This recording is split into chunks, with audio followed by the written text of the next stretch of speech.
Ubertec é uma empresa especializada em desenvolvimento, fabricação, recuperação e nacionalização de peças e subconjuntos para máquinas e equipamentos nacionais e importados. Atuamos há mais de 25 anos nos segmentos industrial e mineração, oferecendo soluções inovadoras e personalizadas como reformas completas em máquinas e equipamentos de alta complexidade, com qualidade, rapidez e redução de custos. Sonda para investigação e exploração de minérios.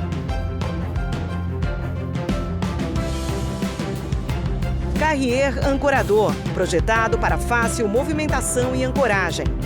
Proteção de sonda, desenvolvida para eliminar o acesso do operador a partes móveis rotativas e partes quentes. A Ubertec está preparada para realizar melhorias específicas nos equipamentos ou projetar e desenvolver soluções sob medida. Ubertec, soluções em mineração. A Vale está assumindo um compromisso histórico com o futuro do planeta. Ajudar a conter o aumento do aquecimento global causado pela emissão de gases de efeito estufa. Como uma das maiores mineradoras do mundo, a Vale conhece o tamanho da sua responsabilidade. Por isso, estabeleceu uma meta sem precedentes: chegar a 2050 como uma empresa carbono neutra. Mas afinal, o que significa ser carbono neutra? Ser carbono neutra quer dizer que a Vale vai reduzir e compensar todo o CO2 que emite em suas operações. E para isso, a empresa vai investir ao menos 2 bilhões de dólares nos próximos anos, o maior valor já comprometido pela indústria da mineração no mundo para o combate às mudanças climáticas. Conheça algumas das ações de responsabilidade socioambiental que já estão em andamento. Substituição de diesel por eletricidade em suas operações como locomotivas elétricas. Autossuficiência global em energia elétrica por meio de fontes renováveis. Restaurar e proteger mais 500 mil hectares de floresta até 2030. Mais do que nunca, sabemos que o amanhã depende das atitudes que tomamos hoje. Por isso, estamos comprometidos em promover uma mineração mais sustentável, com o objetivo de construir um futuro melhor para todos. Ser carbono neutra é um compromisso da Vale com a sociedade, rumo a uma economia mais sustentável.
A Ubertec é uma empresa especializada em desenvolvimento, fabricação, recuperação e nacionalização de peças e subconjuntos para máquinas e equipamentos nacionais e importados. Atuamos há mais de 25 anos nos segmentos industrial e mineração, oferecendo soluções inovadoras e personalizadas como reformas completas em máquinas e equipamentos de alta complexidade, com qualidade, rapidez e redução de custos. Sonda para investigação e exploração de minérios. Carrier ancorador, projetado para fácil movimentação e ancoragem. proteção de sonda, desenvolvida para eliminar o acesso do operador a partes móveis rotativas e partes quentes. A Ubertec está preparada para realizar melhorias específicas nos equipamentos ou projetar e desenvolver soluções sob medida. Ubertec, soluções em mineração.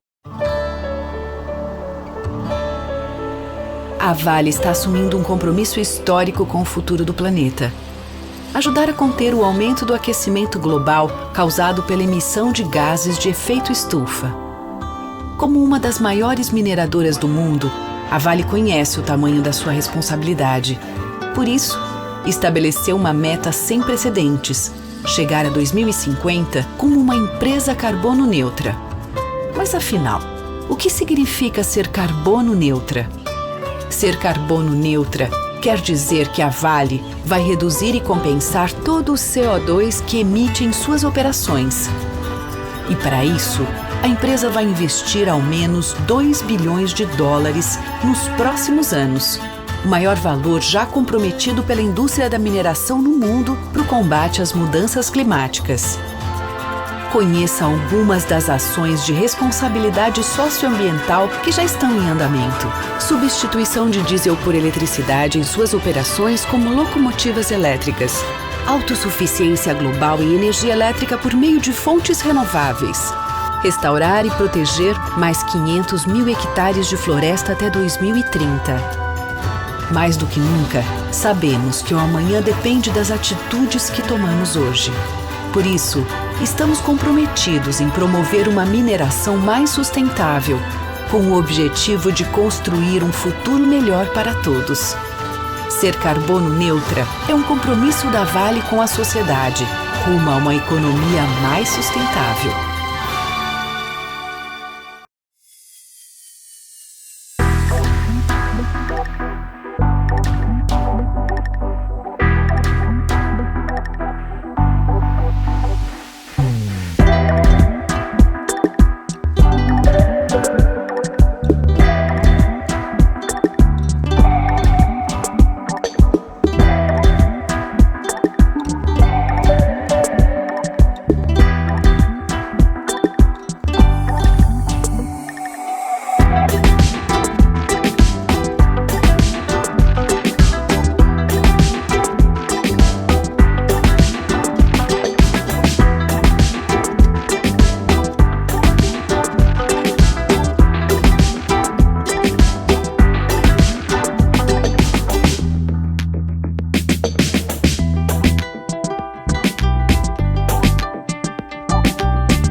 Boa tarde a todos. Vamos iniciar aqui o painel de economia circular na mineração, uso de rejeitos estéreis como coproduto. Eu queria primeiramente agradecer ao IBRAM pelo convite de coordenar essa mesa, poder interagir aí com os nossos painelistas, que vão falar um pouco desse assunto tão importante para a mineração atualmente, que é a questão dos rejeitos, da utilização desses rejeitos e a discussão de uma economia circular efetivamente para a mineração. Então, hoje a gente vai ter oportunidade aí de ouvir a agência reguladora, as universidades e as empresas que têm investido nesses programas de reaproveitamento de rejeitos e ainda discutir um pouco dos desafios que estão aí colocados. Nós vamos iniciar já, então, o nosso painel. Vou explicar um pouco a todos como nós vamos conduzir o painel. Inicialmente, nós faremos 2 apresentações com o senhor Ronaldo Lima, da Agência Nacional de Mineração, e o senhor Sérgio, da Unifei. Na sequência, nós abriremos para uma sessão de perguntas, e um segundo momento, nós ouviremos a Laís Rezende, da Vale, e o Caio, da Nexa. Então, e ao final também teremos um momento de interação entre todos os painelistas para um debate mais geral e respostas a perguntas. Então, vamos iniciar o nosso painel ouvindo o senhor Ronaldo Lima, e aqui eu vou pedir até de forma mais informal que os próprios painelistas se apresentem, mas o Ronaldo Lima está representando aí a Agência Nacional de Mineração, e é um prazer tê-lo aqui, Ronaldo, e fique à vontade aí para fazer a apresentação do seu currículo e iniciar a palestra, e muito obrigado por participar do evento também. Boa tarde a todos. Em primeiro lugar, quero agradecer aí a toda a diretoria do Instituto Brasileiro de Mineração, do IBRAM, por esse convite, participar de um painel onde traz uma questão muito importante, muito interessante, que é a questão de resíduos. E também quero cumprimentar a todos que estejam nos ouvindo, né, participando deste painel. Sou Ronaldo Lima, sou geólogo de formação, estou como diretor da Agência Nacional de Mineração desde agora, o segundo semestre, a partir de agosto de 2021. Já fui secretário adjunto de Meio Ambiente do Estado do Pará. Antes de assumir aqui a diretoria, eu estava como diretor de Geologia e Mineração do Estado, da Secretaria de Desenvolvimento Econômico e Mineração do Estado do Pará. Já representei o Instituto Brasileiro de Mineração na Amazônia, também, no período de 2012 a 2015. Trabalhei na gestão de projetos de mineração dentro do órgão ambiental SEMAS no Estado do Pará, então coordenei alguns processos de licenciamento de alguns projetos, e hoje, como eu falei, estou aqui na diretoria de mineração, aqui na diretoria da Agência Nacional de Mineração, com o propósito de ajudar na gestão, no desenvolvimento dessa atividade tão importante, um dos pilares da economia do nosso país. Vou compartilhar a minha apresentação para nós cumprirmos o tempo que foi determinado e discorrer sobre essa questão de resíduos, né, na mineração. Deixa eu só tentar compartilhar aqui. Ok. Então, como falei anteriormente, né, um assunto bastante interessante. Hoje, o grande questão ambiental, o grande desafio ambiental são os aproveitamentos dos resíduos, né? E aí a gente costuma usualmente usar o termo de rejeito, né, da mineração, falando especificamente de mineração, né? Mas o mundo todo hoje trabalha no desenvolvimento do aproveitamento dos resíduos dos processos produtivos. E essa é a grande tônica hoje da questão ambiental. Então, aí eu dou um exemplo, né, de uma visão simplificada de mudança de paradigma, né, e que o setor mineral está inserido nisso. Antigamente se falava numa economia linear, você tinha os resíduos como o final da cadeia produtiva, né, e hoje a gente já fala numa economia circular, né, e onde você tem aí o aproveitamento desses resíduos, e inclusive com valoração econômica, e a ordem hoje no mundo é justamente essa do aproveitamento de resíduos e a reciclagem de alguns materiais. Aí a gente tem como exemplo o minério de alumínio, né, um dos minérios mais bem aproveitados na questão da reciclagem, inclusive reduziu no mundo todo a produção desse bem mineral devido ao aproveitamento do material reciclado. Mas nós temos uma gama de reaproveitamentos hoje, né, com os projetos que hoje fazem uma blendagem, uma mistura, né, de minério de alto teor com baixo teor, aproveitando o minério que até então era um denominado de rejeito de resíduo. Dou um exemplo disso, um projeto que nós temos lá no estado do Pará, que é uma mina de fosfatar, que não tem muita diferença na comercialização entre projetos de alto teor e baixo teor. Então, eles chegaram no momento de numa etapa de aproveitamento de minério de altíssimo teor.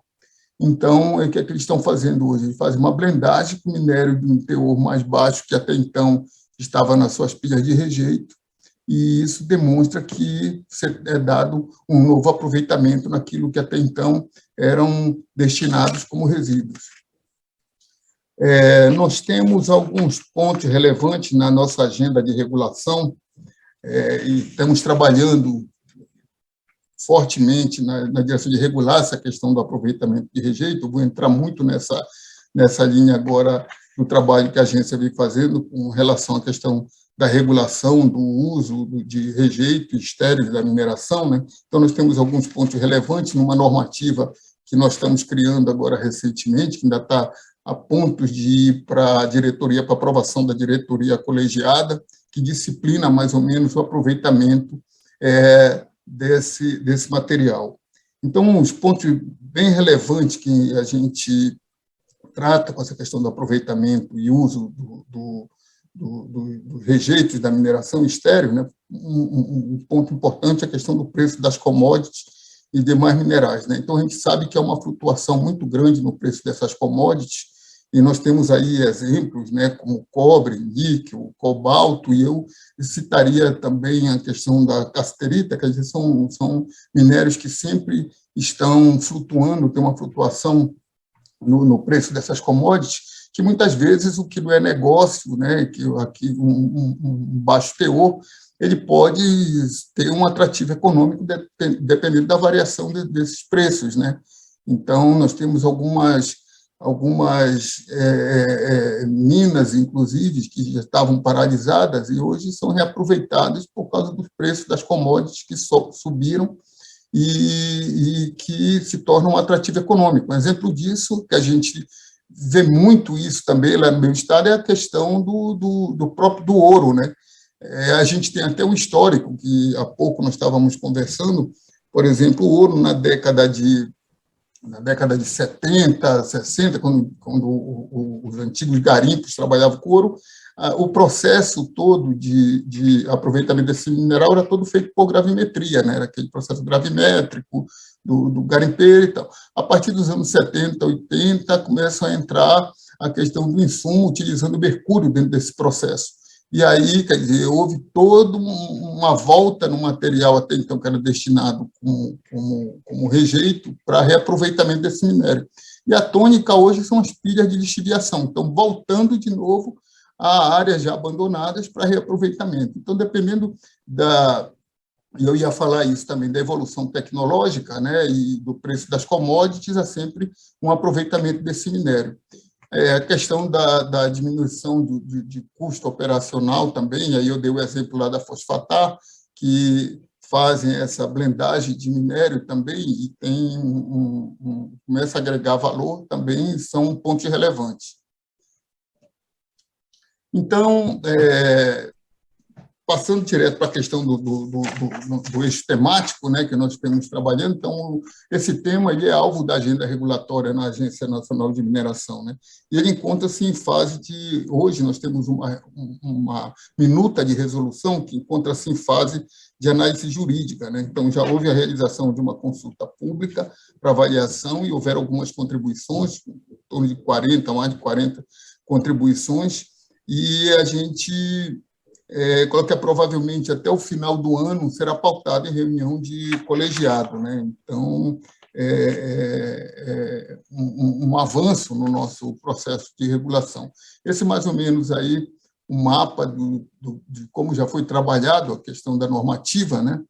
Então, nós já passamos por uma avaliação de impacto regulatório, primeiro os estudos preliminares, né, foram feitos estudos preliminares, passando por uma avaliação de impacto regulatório, aí foi trabalhado numa minuta de resolução, foi aberto um processo de participação da sociedade, uma consulta pública número 04 de 2020, né? E houveram aí, a consulta foi de novembro de 2020 até janeiro de 2021, com 60 dias que ficaram aí aberto para essa consulta pública, e tiveram mais de 40 contribuições, e hoje ela encontra-se numa análise jurídica. Aí, depois disso, ela vai para uma reavaliação institucional, a questão é feita fiscalização, né, e onde houver essa necessidade, uma avaliação de resultados regulatórios, revisão dessa normativa, e para que ela possa usualmente ser colocada como realmente uma importante normativa para uso e aproveitamento de resíduos na mineração. Na questão da nossa avaliação de impacto regulatório, né, alguns problemas foram identificados, né? Então, a situação atual, o que a gente percebeu? Que não existia normativa suficiente, né? Isso causava uma insegurança jurídica muito grande no processo de aproveitamento desses resíduos. E alguns procedimentos, né, peças técnicas não eram padronizadas, nem estruturadas, a análise também não era padronizada, não havia uma distribuição entre empreendimentos, nem classificação de risco, dificuldade de identificação de processos para aplicação de regras, e a assimetria da informação, né? Parte da informação não era estruturada em formulários adequados.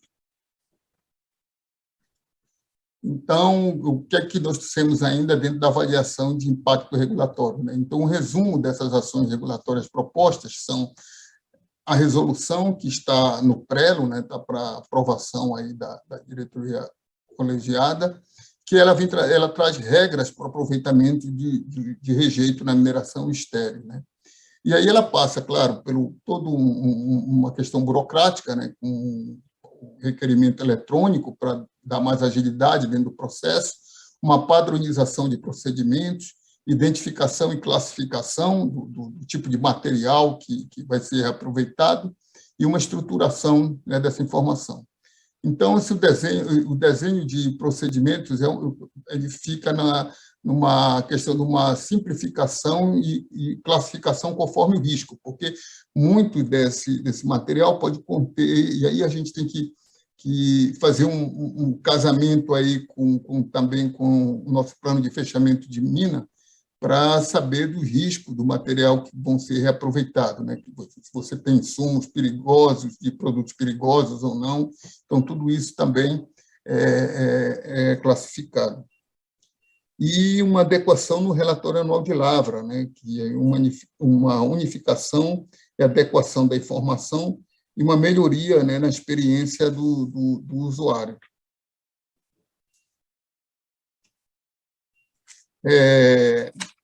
Alguns dados gerados, né, durante o estudo, ele nos trouxe a percepção que, com base nesses dados declarados, né, no relatório anual de lavra, no período de 2010 a 2019, estimou-se que no Brasil há um total de 3,4 bilhões de toneladas de rejeito e 8,2 bilhões de toneladas de estéril foram gerados na produção especificamente de ferro, ouro, cobre, fosfato, estânio, alumínio, níquel, carvão, manganês, zinco, cromo e vanádio. Desse total de rejeito gerado, 61,2% concentrados na região sudeste, principalmente no estado de Minas Gerais, em decorrência da produção de ferro. E, em relação ao estéril e distribuição espacial, se apresentou menos concentrada, tendo a região sudeste ainda em primeiro lugar, mas com 44,3% do total brasileiro, né?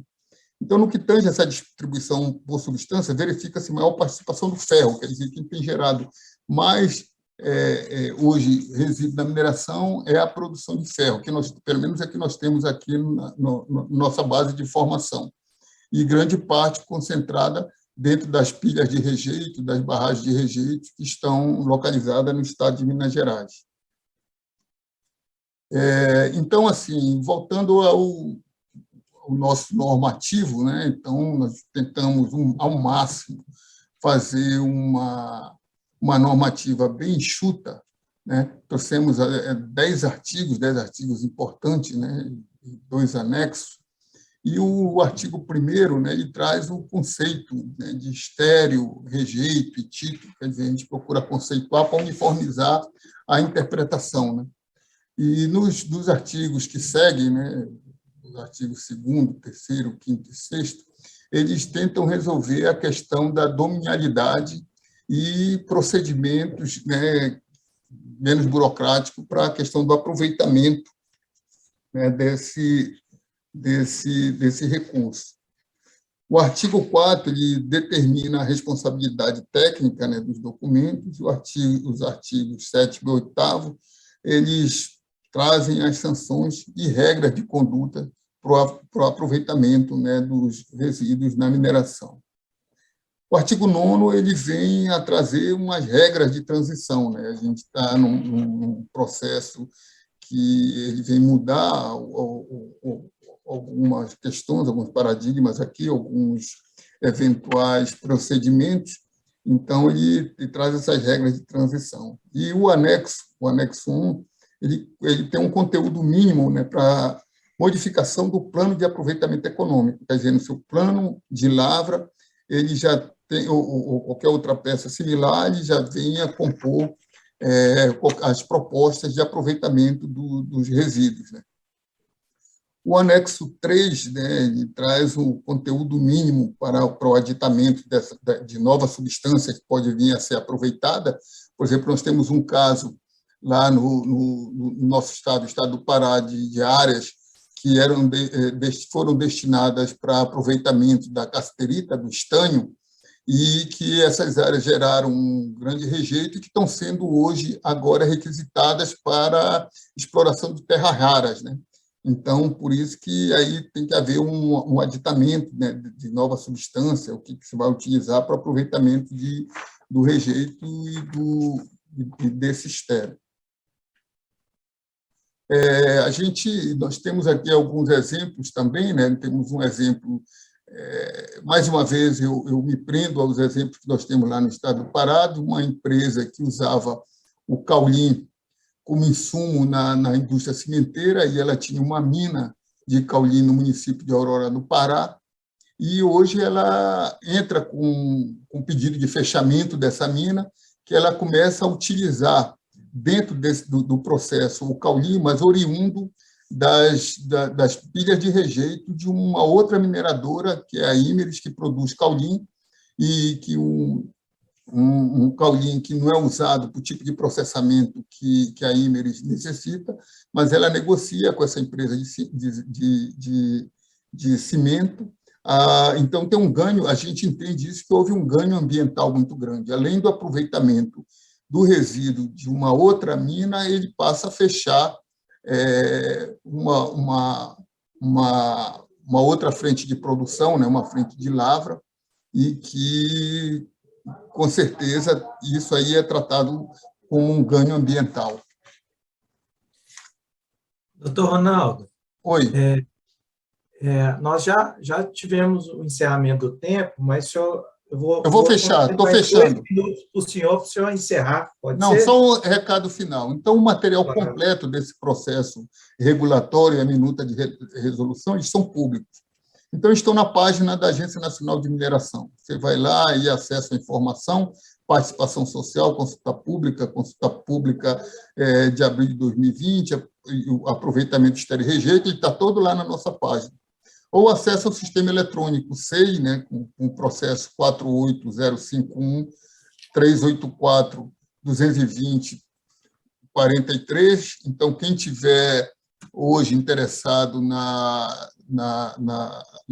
no entendimento da normativa, ele está todo exposto dentro da nossa política de participação, de transparência, na nossa página da Agência Nacional de Mineração. Então, era isso, desculpe se passou do tempo, mas era mais ou menos o propósito nosso nesse momento era justamente esse, de mostrar o que a agência reguladora vem fazendo do ponto de vista do reaproveitamento dos resíduos na mineração. Obrigado. Obrigado, Ronaldo, pela apresentação. Esqueci até de pedir desculpa, Ronaldo. Depois que você foi falando seu currículo, é que eu observei que a gente já se encontrou diversas vezes nas reuniões da Associação Brasileira de Órgãos Estaduais, e que bom saber que você está aí agora na agência, e a gente vai ter uma interface muito grande aqui com o Estado de Minas Gerais, viu, Ronaldo? Obrigado Ótimo. pela apresentação, e bom saber aí que a agência está trabalhando nisso. Eu fiz parte da diretoria da BEMA há algum tempo, Isso. participando lá. Prazer em revê-lo. Prazer em revê-lo. Então, aproveitando aí que o Ronaldo falou um pouco dessa regulamentação, a gente vai escutar também a universidade, né? O que a universidade está fazendo, e vamos chamar o Sérgio, doutor Sérgio, para fazer a apresentação dele, saber como que está. Sérgio, eu vou pedir também para que você se apresente, e a gente vai conceder aí 12 minutos para o seu uso da sua fala. Fica à vontade, Sérgio. A joia, boa tarde, obrigado, né? Obrigado pelo convite, né, do IBRAM, por estar participando desse painel, e eu considero que é muito importante, né, para o setor de reaproveitamento. Gostaria de cumprimentar aí os demais, né, participantes aí do painel, né, e parabenizar aí o senhor Ronaldo pela brilhante apresentação, tá? Bom, né, meu nome é Sérgio Pacífico Sonsim, eu sou professor da Universidade Federal de Itajubá, mas Itajubá é no sul de Minas, né, e aqui a gente trabalha num campus expandido que é em Itabira, Minas Gerais. A gente está aqui no berço aqui das minas aqui da Vale, aqui em Itabira. Bom, eu sou professor da Universidade Federal de Itajubá, eu sou doutor em infraestrutura de transportes pela Escola de Engenharia de São Carlos, da Universidade de São Paulo, e desde 2017 temos trabalhado em projetos para estudar a viabilidade técnica de utilização de rejeitos da mineração de ferro, principalmente em obras de estradas, né? Isso tem sido uma parceria com a mineradora Vale, que temos, né, desenvolvido pesquisas para estudar principalmente a viabilidade técnica de utilização desses materiais. Então, aqui, como papel da universidade, a gente vai falar mais um pouco relacionado a aspectos técnicos de aplicação desses materiais, tá? O que a gente tem visto em termos de perspectivas, né, da sua utilização, com base nas nossas observações em laboratório e observações em campo. Então, eu vou tentar falar, né, nesse curto espaço de tempo que nós temos, sobre 2 projetos que estamos desenvolvendo para aplicação de rejeitos da mineração de ferro. Tá? Então, eu vou compartilhar aqui a minha apresentação.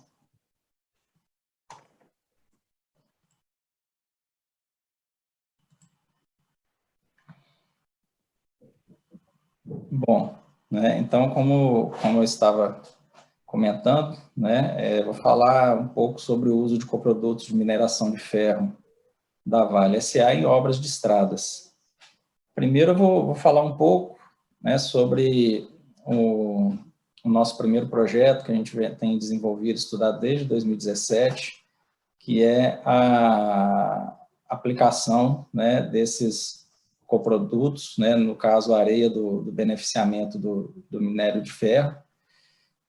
Nesse projeto em especial, a gente está utilizando material que é da mina do Cauê, que é aqui mesmo no município de Itabira, e a gente estudou, né, o comportamento desse material em mistura com outros materiais para aplicação em camada de estruturas de pavimentos rodoviários, né, de rodovias. Em laboratório, esses materiais foram testados de acordo, né, com o referencial normativo da ABNT e do DENIT, que trazem as normativas e especificações para esse tipo de obras, e mostraram satisfatórios, né, atendendo aos principais requisitos para aplicação nesse tipo de obra. Atualmente, né, está sendo construído um trecho experimental, encontra-se em andamento, né, onde a universidade tem acompanhado a empresa que está executando, isso é dentro da área operacional da mina de Cauê, onde está sendo construído esse trecho com diferentes misturas que contém a areia, né, da mineração de ferro, nessa composição de misturas que vão integrar as camadas estruturais dos pavimentos. Tá? Então, aqui a gente tem uma ilustração, né, de uma pilha do material arenoso, que foi nosso objeto de estudo nesse projeto. É o material que está sendo aplicado lá na pista para compor as misturas que estão sendo utilizadas para a execução do trecho experimental. Tá? Aqui a gente tem algumas ilustrações, né? Vamos mostrar aqui do trecho lá em Cauê, que a gente está executando. Nessa ilustração aqui do lado esquerdo, a gente tem, como a gente pode observar, o lançamento, né, do rejeito arenoso, sobre a camada de subleito para se fazer a mistura, onde a proposta, né, nesse projeto, em função dos estudos de laboratório, dosagem, foi de 50% em massa de rejeito arenoso e 50% de solo de jazida. Tá? Aqui a gente tem uma aplicação no outro tipo de camada de estrutura de pavimento, onde a gente tem uma estrutura com solo, né, melhorado com cal, e o rejeito arenoso para a composição de subbase do pavimento.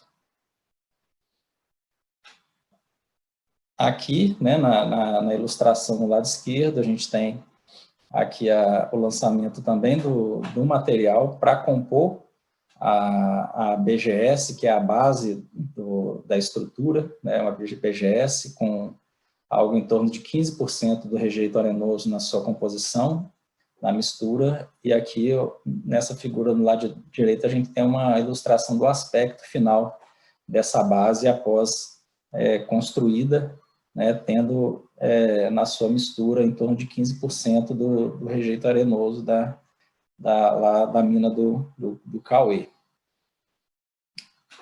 Aqui a gente tem um aspecto final da camada de revestimento, né, que é o concreto betuminoso usinado a quente, onde nessa mistura de concreto betuminoso a gente tem algo em torno de 7% desse rejeito arenoso.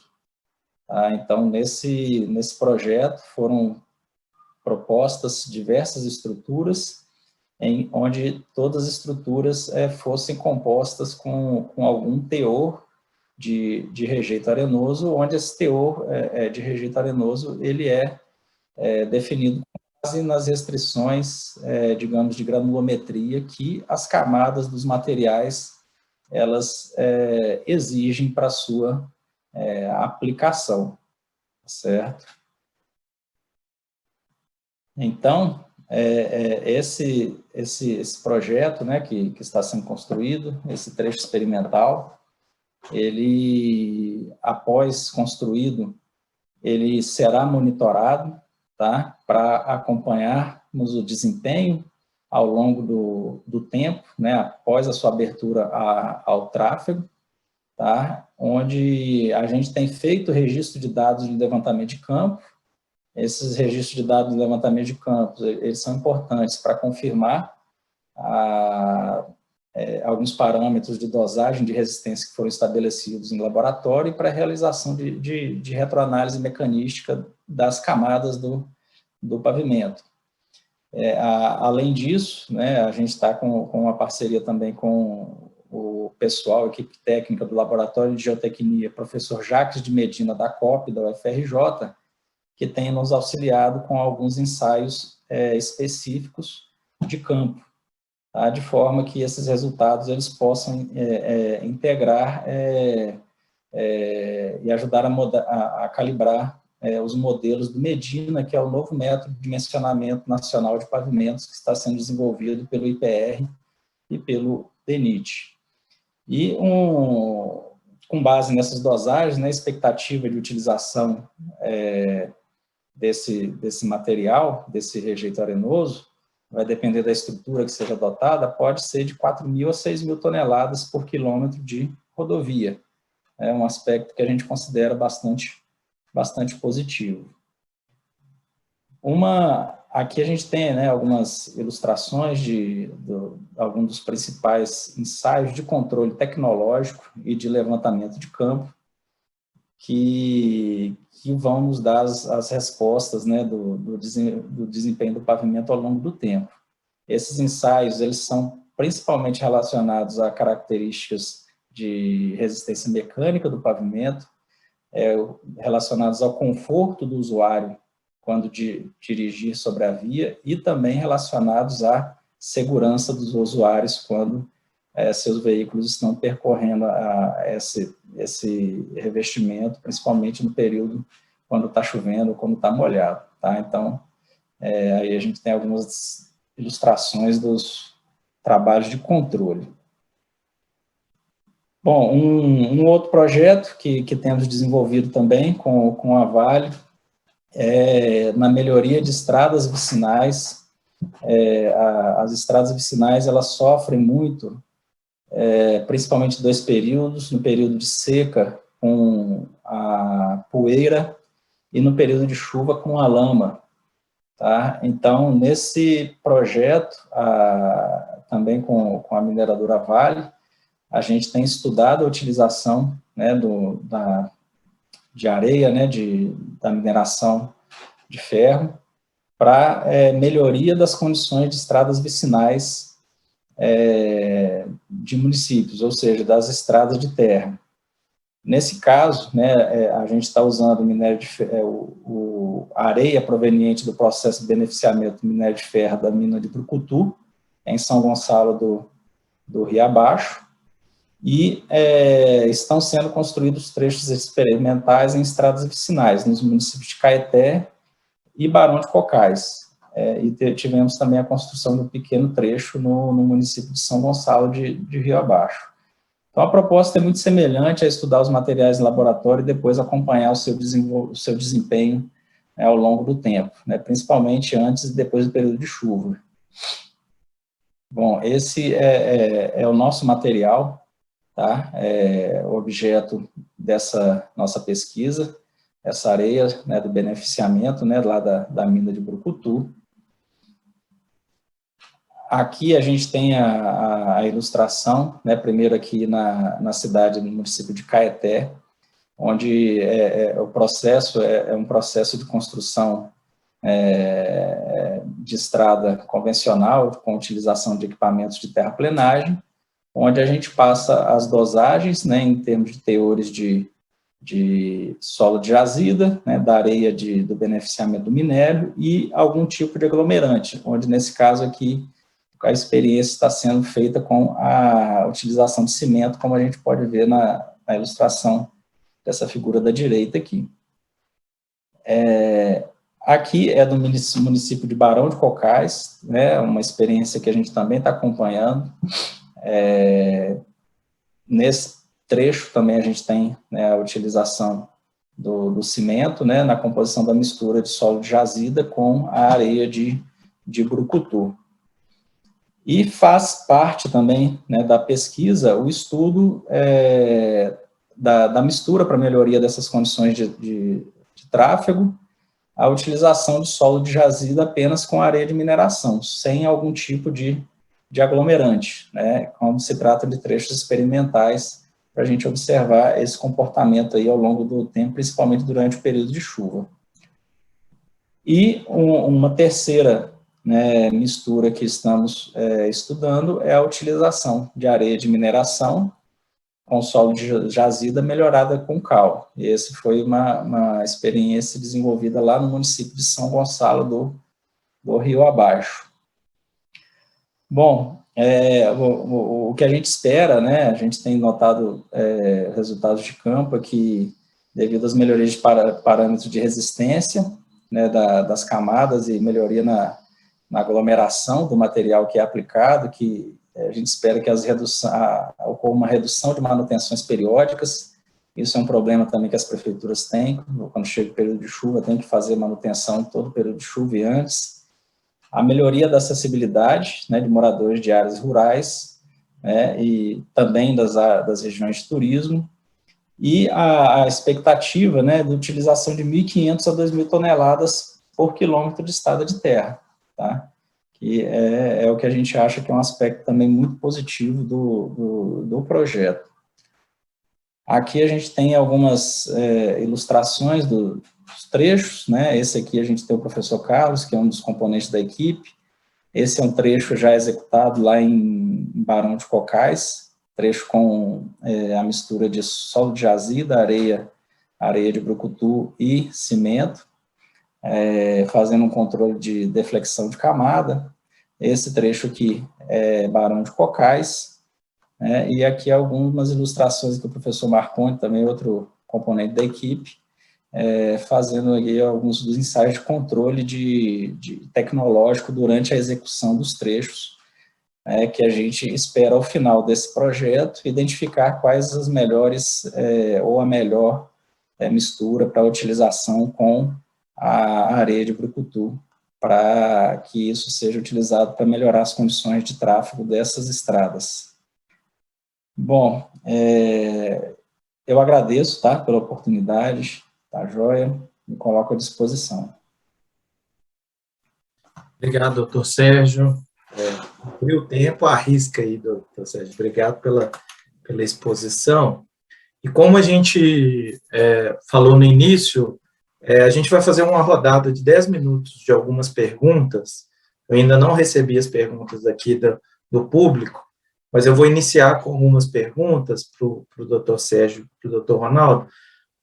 Doutor Ronaldo, a gente está vendo que a ANM está se movimentando com relação a essa regulamentação, e isso é muito importante, mas eu queria fazer uma pergunta assim, essa regulamentação, ela aborda uma diferenciação entre aquele material que vai ser usado, como exemplo aí do doutor Sérgio, diretamente, né, como base, subbase, para a construção de outros materiais, e aquele outro exemplo que o senhor deu, que é, por exemplo, a extração de terras raras. Há uma diferenciação nessa regulamentação desses tipos de uso e das autorizações que são necessárias para cada um desses tipos de uso? Como que a agência pensou nesse sentido? O mais importante dentro da resolução é a questão da dominialidade, né? Quer dizer, hoje a resolução ela estabelece que os rejeitos estéreis são produto de lavra e fazem parte do empreendimento da mineração, de onde eles foram gerados, né? Então, quer dizer, a propriedade, quem tem o direito ao rejeito é o próprio detentor do direito mineral.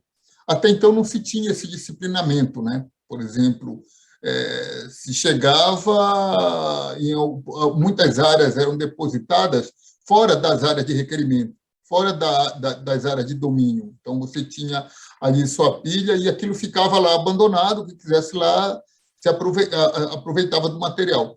Por exemplo, hoje, se for de interesse do detentor do direito minerário o aproveitamento, como está sendo colocado, que eu vejo na apresentação do doutor Sérgio, um ganho muito grande, porque ele tem um relevante interesse social no uso desse rejeito. Mas aí vai precisar de uma autorização de quem é o detentor, né, desse minério. Ele pode cobrar ou não cobrar por esse material. Então, vai lá e destina, olha, pode ser usado, que não me interessa. Mas, se houver interesse, quem tem o domínio é o detentor do direito minerário. Então, até então, nós não tínhamos esse disciplinamento. Como eu falei da terra rara, a mesma coisa. Quer dizer, hoje nós estamos tendo outras empresas que têm interesse nesse resíduo.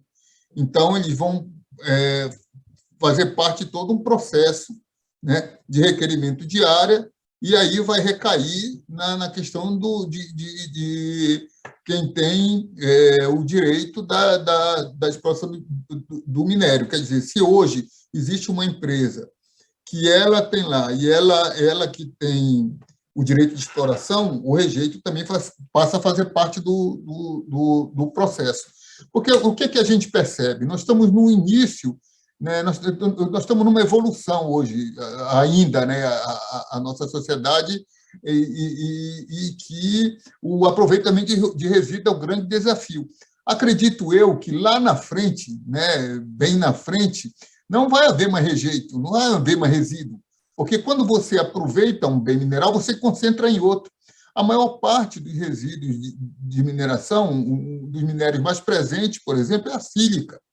E a sílica ela tem diversos usos, né? O que falta é tecnologia, o que falta é investimento em tecnologia. Então, por exemplo, eu tive a oportunidade de conhecer uma planta, um projeto no Canadá, que deu até origem ao projeto que é implantado pela Vale lá no Onça Puma, que é um material, a rocha ela é utilizada, ela passa por um processo de autoclave com alta pressão, temperatura, e aquela rocha ela é praticamente diluída, né, e por gravidade o ferro e o níquel ficam lá embaixo e é reaproveitado, e o que resta ali é que eles chamam de escória, né? Aquilo é jogado na natureza, mas aquilo ali tem 60% de sílica, tem magnésio, tem várias coisas ali que podem ser reaproveitadas. Então, esse direito desse recurso ele passa a ser do detentor, do direito minerário também, a questão do resíduo. Então, isso até parece uma coisa simples, mas não era disciplinado. Então, então hoje, a gente passa a evoluir dentro da regulamentação, principalmente identificando quem são os detentores dos direitos dos resíduos ali da mineração. Então, esse é um ponto bem chave dentro da nossa normativa.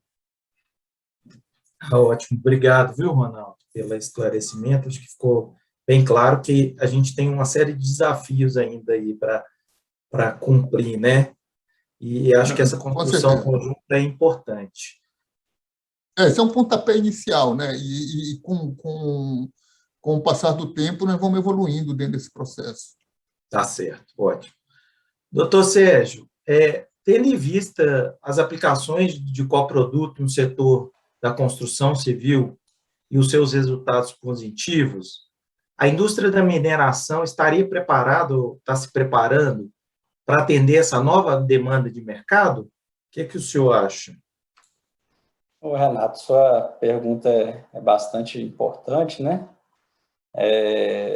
Pelo que a gente tem visto, né? Principalmente nesse ramo da parte de construção civil, as demandas elas são grandes, né? Porque se você aplica, né? Por exemplo, no caso de uma rodovia, da construção de uma rodovia, né? Em torno de 4.000, né? Toneladas por quilômetro, pensa em termos de 50, né, 60, 100 quilômetros que você vai construir, é uma quantidade bastante grande, né? Até mesmo no caso das vicinais, né, você tem um consumo e uma demanda muito grande. Mas, assim, eu acredito que a indústria da mineração esteja se preparando para isso, né, porque os resultados têm sido muito bons, né, para a sua aplicação, e eu acredito que haverá uma necessidade, né, uma demanda sobre esse tipo de material para essas aplicações.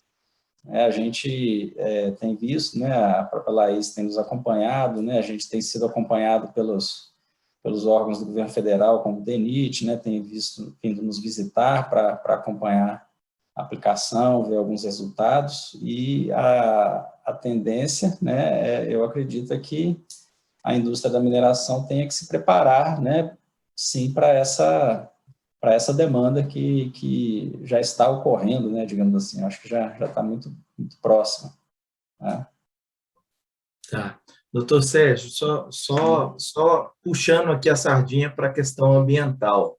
Eu vi que o senhor fez uma apresentação daí da utilização do produto, né? Mas Sim. vocês fizeram alguma avaliação ambiental relacionada à utilização desse produto? Se ele tem alguma perspectiva ambiental? O que vocês fizeram aí nesse trabalho com relação a essa questão ambiental? Sim, Renato, sua pergunta é bastante importante, né? Todo mundo sempre pergunta isso, né, quando a gente vai apresentar. Então, a gente tem na nossa equipe de pesquisadores, né, sempre um professor da engenharia ambiental que nos auxilia com essas questões, né? Nós fazemos, sim, caracterização física, né, caracterização química, os ensaios para ver a questão de toxicidade dos materiais, tá?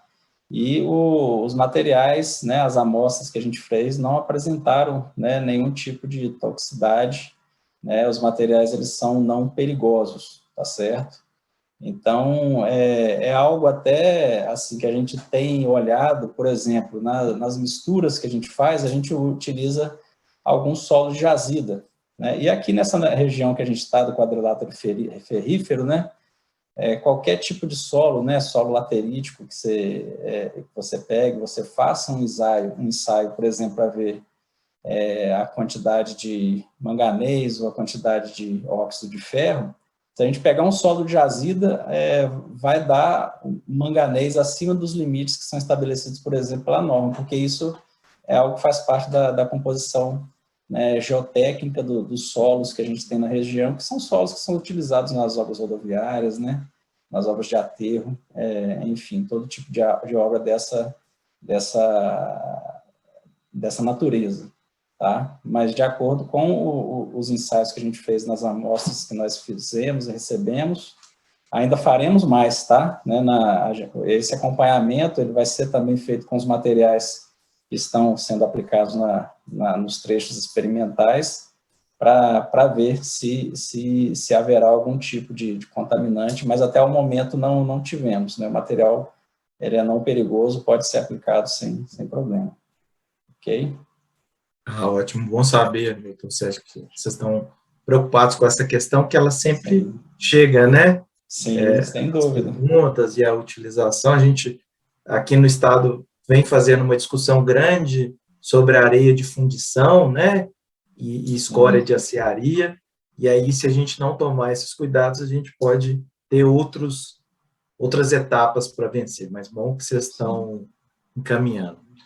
Como nós vamos ter, ao final, mais uma rodada de perguntas, e a gente está com o tempo aí em cima, eu vou passar para a segunda parte das nossas apresentações, e no final eu conto aí mais uma vez com o Sérgio, com o Ronaldo, para mais perguntas que a gente recebeu aqui. Então, nós vamos iniciar o nosso segundo momento de apresentações. Vou chamar a Laís Rezende, que está como representando a Vale, pedir ela também para se apresentar, Laís. E aí você tem aí 15 minutos para fazer uso da fala. Tá joia, Renato. Boa tarde a todos. Gostaria de agradecer primeiramente ao IBRAM pelo convite, dar os parabéns, né, pela brilhante palestra aí que a gente já teve, né, do senhor Ronaldo, do professor Sérgio, e o Renato é uma honra participar de um painel com ele. O Caio também vai vir com uma brilhante palestra aí, já estive em fóruns presente com ele, então vai ser uma honra aqui dividir um pouco com vocês. Eu sou engenheira de Minas de formação, estou há mais de 6 anos dentro da Vale e desde o início trabalhando com essa linha de reaproveitamento de rejeitos. E tenho mestrado, né, também na área de tecnologia mineral, tanto minha formação quanto meu mestrado pela UFMG, e espero contribuir um pouco aqui para essa discussão tão importante, esse tema que eu particularmente sou apaixonada e acredito bastante. Vou compartilhar com vocês aqui a minha tela. Só um instante.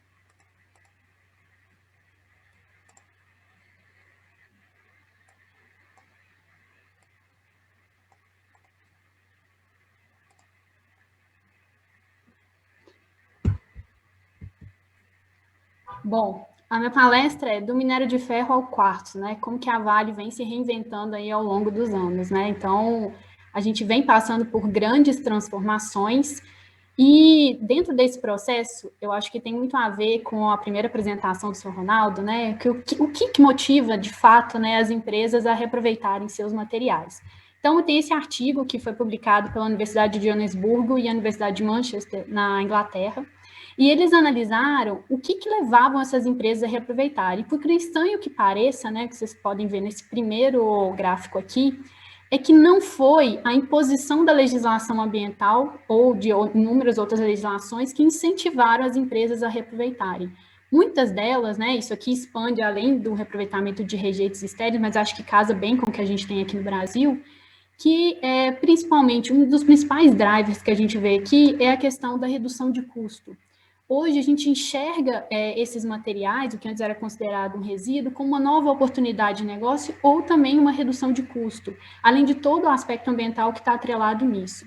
E quando a gente olha um segundo fator, que é o que mantém essas empresas a longo prazo reaproveitando seus materiais, a gente vê que tem uma questão muito grande, que é estar na vanguarda desse reaproveitamento, já estar preparado para uma possível legislação que venha e também preparado para uma demanda do mercado, né? Então, hoje, né, a gente se fala muito, né, que a gente precisa, de fato, repensar, reduzir e reciclar. E esses, eu entendo, né, que não só para o reaproveitamento de rejeitos, mas como todo para reaproveitamento de qualquer tipo de resíduo, esses são os parâmetros e realmente os drivers que impulsionam as empresas a terem essa preocupação em transformar seus materiais, inseri-los em novas cadeias produtivas.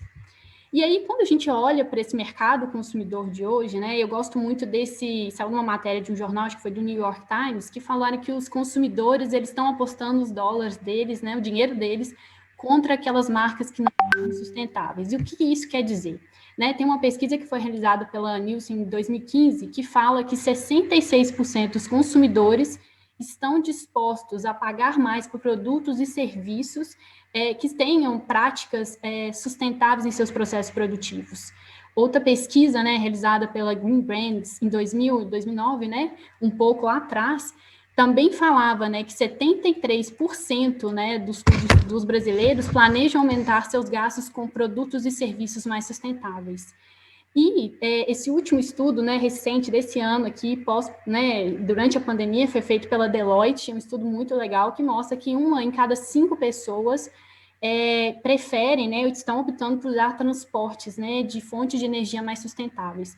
E o que isso, de fato, tem a ver com reaproveitamento, né? Eu falo muito que a gente está, como empresa, né, a gente está surfando uma onda muito legal, porque a economia circular ou as práticas sustentáveis já não é mais uma questão de um discurso bonito. De fato, os consumidores, a sociedade, está mudando seu estilo de vida. Um estilo de vida, principalmente eu acho que foi mais amplificado, né, pela pandemia, com essas questões das mudanças climáticas, as pessoas estão mais conscientes disso. Então, a gente vê muito hoje, né, a gente vai ter uma palestra interessante, acho que no final do evento de hoje, né, com o Tito, a respeito do ESG, e essa mudança do mercado consumidor é super importante, né, a gente verificar como que as pessoas estão mais preocupadas com as questões ambientais. E principalmente se atentar a um ponto, né? Então, quando a gente vê, né, toda essa mudança, né, cultural, né, e socioeconômica que está acontecendo, a gente pensa, será que o meu produto ele pode se tornar um produto verde? O que levaria um rejeito, um estéreo ou qualquer outro tipo de resíduo ser reaproveitado, ser um produto com selo verde, ser um produto que o mercado quer?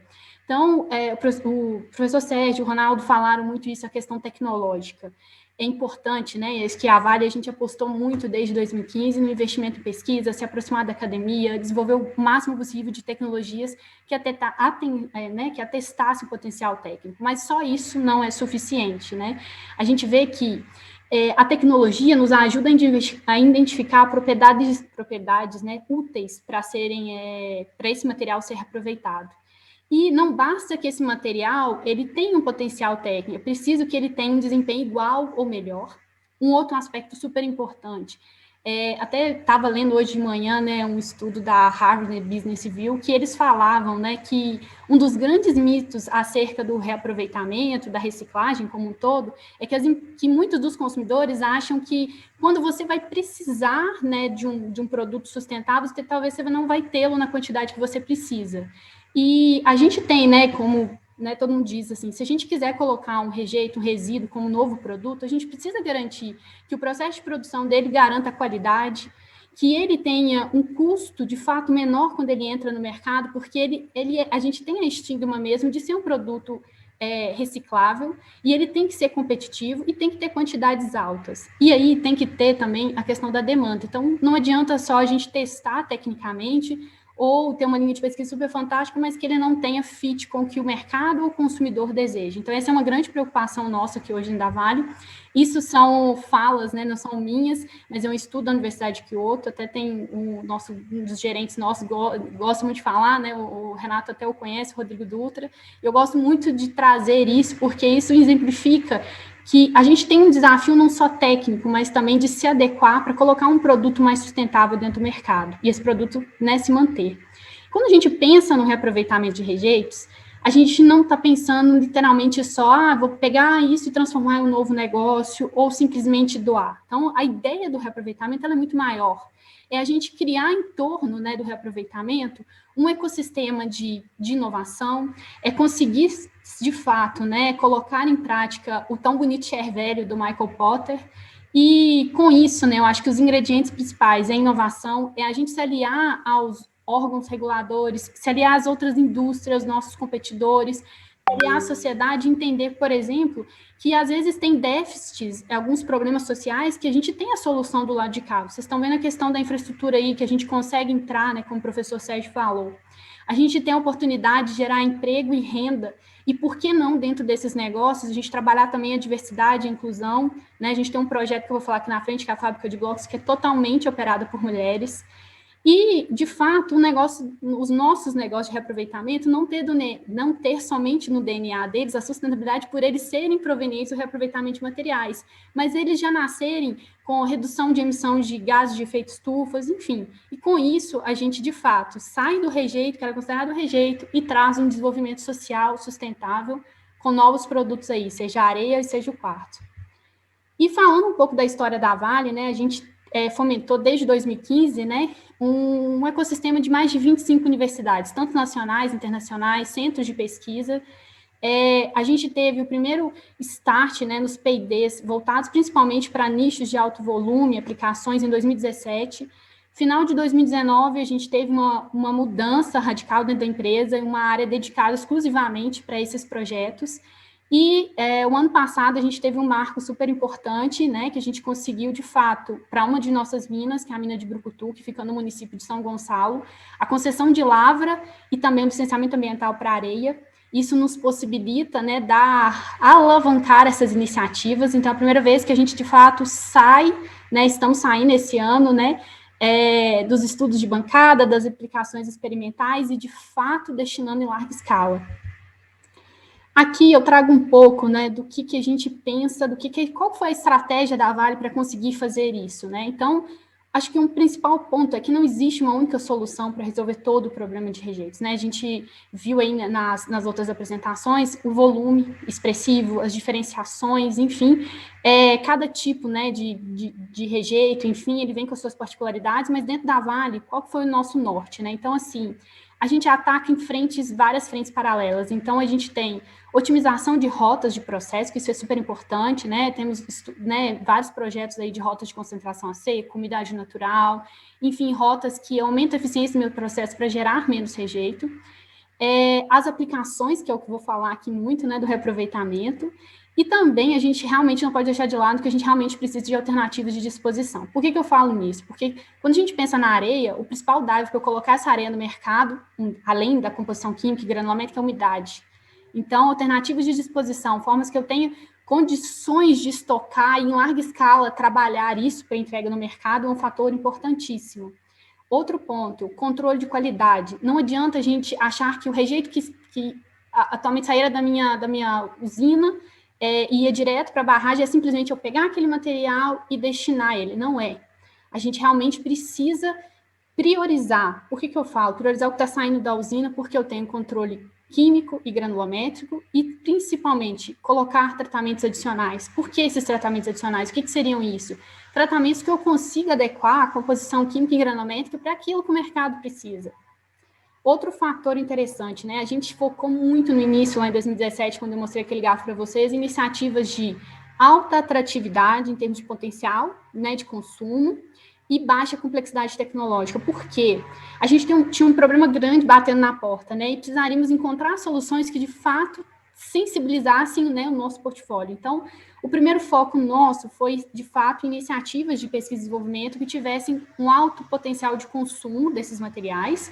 O segundo, e importantíssimo para a gente, que são iniciativas de alto impacto social, que a gente conseguiria, então, juntar, unir esses esforços. E, atualmente, esse portfólio, vou mostrar um pouco na frente, a gente está também focando em iniciativas de alto retorno financeiro e novos negócios. Então, a gente diversifica o portfólio porque a gente consegue atuar em várias frentes ao mesmo tempo. E, para isso, gente, é importantíssimo a gente pensar fora, né, nem fora literalmente sem a caixa, né? Porque a gente precisa fazer com que haja a transferência de tecnologia da universidade para dentro da empresa, para o mercado consumidor. Então, é muito importante ter as parcerias business to business com outras empresas. A gente também trabalhar na frente de incubação de tecnologia, é bacana. Trabalhar com startups também nesse sentido. Enfim, e fazer um blend, né, desses possíveis modelos de onde que a gente atua. E, para completar isso tudo, é esse ecossistema, né? Então, o principal ativo nosso aqui é o conhecimento gerado através das parcerias com o centro de pesquisa e com as universidades, que faz com que a gente consiga, né, inserir esse importante ingrediente e democratizar o uso desse material. E falando um pouco mais aqui nos investimentos, a gente vem investindo aí anualmente 10 milhões de dólares em investimentos em pesquisas. A gente já tem mais de 1.000 estudantes beneficiados, mais de 30 publicações de artigos científicos, aqui não está aqui, mas temos 4 patentes nessa linha, e já destinamos mais de 300 mil toneladas. Então, assim, tem um desafio gigante pela frente, mas estamos fazendo. E aqui eu quis trazer um pouco, até de um artigo que eu publiquei, né, junto com o Rodrigo Dutra e a Cristiane Malheiros. A gente publicou no Congresso Mine Excellence no Chile. E o que eu trago aqui? É um pouco do histórico da Vale, né? Então, assim, a gente não necessariamente tem esse rejeito arenoso do jeito que a gente tem, enquanto que a gente começou a produção de areia. Então, para falar um pouco, primeiramente, o rejeito de minério de ferro, ele varia principalmente em decorrência da característica geológica da sua lavra e do método de processo empregado ao longo do tempo. Então, a gente já teve diferentes tipos de rejeito, e esses rejeitos, eles vão variando ao longo do tempo. Então, em 42, quando foi startada a primeira mina da Vale, né, em Itabira, a gente tinha a presença dentro das nossas lavas da hematita compacta, com teores aí de 68% de ferro. Já na década de 80, esse teor já reduz bastante, a gente já passa para a hematita friável, e aí, na década de 80, a gente tem a inserção, né, da concentração magnética e principalmente da flotação. E por que eu falo, né, desse importante marco? Além da eficiência nos processos de concentração, a gente começa a gerar o rejeito arenoso, né, que vem a dar, né, a prover a areia que a gente vai ter hoje. E já por volta de 2002, mais ou menos, a gente tem a entrada nas nossas operações, além da mudança aí também que vocês percebem, né, da hematita friável para o itabrito compacto, a gente tem a mudança na geologia e a entrada, né, da moagem a úmido. Nesse período de tempo, a gente já começa a gerar a lama ou rejeito ultrafino. E, paralelamente, também o rejeito total. Agora, por volta de 2019, 2020, a gente começa a gerar areia, e a gente espera que para os próximos anos a gente já tenha o quartzo aí para entrar em outros mercados. E mais para frente, né, entrando em operações em larga escala, concentração a seco, a moagem a seco, enfim, outros métodos. Aqui é um pouco do nosso cenário, então, das 80 milhões de toneladas de rejeito que a gente gera nas operações de minério de ferro, falando aqui, né, que estão localizados aqui dentro do quadrilátero ferrífero, aqui em Minas Gerais, em torno de 55 milhões de toneladas é rejeito arenoso. Não necessariamente todo esse volume vai virar areia. A gente precisa, como eu falei, colocar processos adicionais para tratar esse material, e ela se destina principalmente para mercados da construção civil. E aí eu trago uma grande questão, né? Por que o mundo está ficando sem areia? Então, a gente tem um último estudo da UNEP que fala que o consumo mundial de agregados em torno de 50 bilhões de toneladas por ano. Tem desagregados, um deles é a areia. A areia, segundo a UNEP, nesse mesmo órgão, é o segundo recurso natural mais consumido no mundo. Segundo um estudo feito pela WWF, as taxas de extração mundial de areia não estão excedendo as taxas de reabastecimento. Estamos falando de um recurso aí não renovável. E um ponto interessantíssimo, que acho que a gente viu o impacto que é, né, enfim, um grande mercado, né, consumidor das nossas commodities, é a China, e a gente vê que o consumo chinês de areia na última década foi maior que o consumo americano de areia durante todo o século XX. Então, a gente vê que há uma mudança, possivelmente vai ter uma escassez desse recurso natural. E pensando nisso, a gente veio, né, trazendo essa nova, não nova, né, mas observando o potencial que a gente teria. Então, se de um lado eu tenho a solução. Oi, Renato. Seu tempo encerrou, mas aí a gente vai dar 2 minutinhos só para você fazer um fechamento, tá ok? Tá, joia. Eu vou fechar aqui. Obrigada, Renato. Desculpa. Então, a gente tem aqui, gente, falando um pouco da areia da Vale, né, a gente tem as areias naturais, artificiais, e a areia da Vale é uma areia proveniente de minério. Aqui vocês veem, né, podem ver aqui uma foto, um vídeo, né, dessa areia sendo aplicada em uma obra, né, da Contorno Mestre Alvo em Vitória.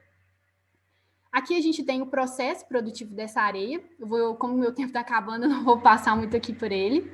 E aqui são as qualidades dessa areia. Então, hoje a gente gera 2 tipos principais, né, de areia, uma areia tipo 1, uma areia tipo 2. Elas variam principalmente em termos de composição, teores de sílica e granulometria.